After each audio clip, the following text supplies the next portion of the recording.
much of an asshole he is about making sure the virgins stay untouched, since he gets more money for them that way. Shit, you're right. Then he'd cut off our supply of drugs, and we don't want that to happen. Chuck's voice started to trail off toward the end, and I couldn't hear Mike's reply. I waited a few more minutes before I moved, just to be safe, and then I flipped open my laptop and typed out everything I could remember. I felt like I was pulling some Veronica Mars crap, lurking around trying to solve a mystery. The comparison fit a little too well, since I also was the daughter of a sheriff and still in high school. However, unlike the fictional private detective, I didn't plan to turn the bad guy over to my dad. Men who trafficked young women deserved a lot worse than jail, and his hands were tied when it came to how to deal with scum like them. But there was someone in town who didn't always follow the letter of the law: the Silver Saints MC. I had heard enough about them to know that they were a necessary evil as far as my dad was concerned. Men who risked their lives and potential jail time to do what was right, or at least what they considered to be honorable. My dad would have been horrified if he knew that I'd eavesdropped on him and a couple of the cops on his force when one of the guys asked why he looked the other way for them at times. He'd never want me to know that he worked with a group of bikers who operated outside of the law. But considering the situation I'd stumbled across, it was a darn good thing I knew he trusted the Silver Saints, because that meant I could too. I just needed to figure out how to get a hold of them first. Maybe it was time to embrace my inner Veronica Mars and do some sleuthing in my dad's office. Chapter 1. Bear. Part of my job for the Silver Saints was to keep track of our enemies and provide intel to the club. One of the reasons I'd been given the rank was because I could be a scary motherfucker and intimidate information out of just about anyone.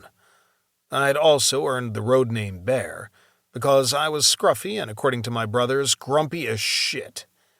It was a great combination when you were interrogating someone, and since that was pretty much what I did for a living, working for a well-respected and feared security company, well, I was damn good at my job.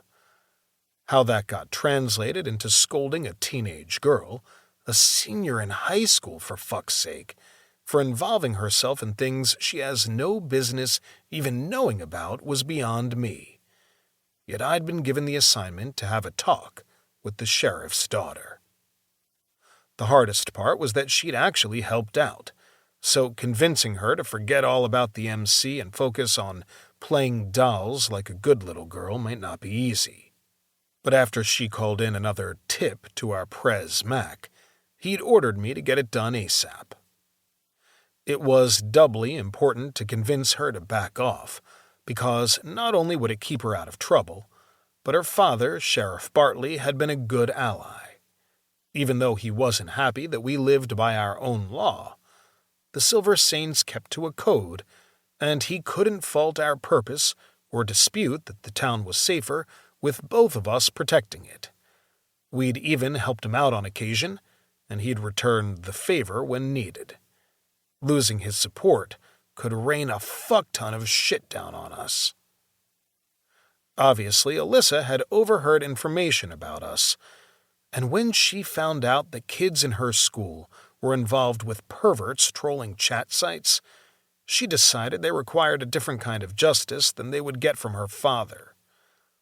In the end, she was right, because it turned out that the sick bastard she led us to was involved in human trafficking and drugs as well.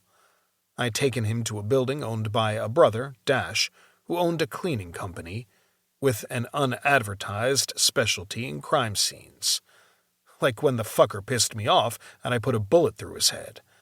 A .45 cartridge with a hollow point bullet made a fucking mess. But it hadn't stopped there.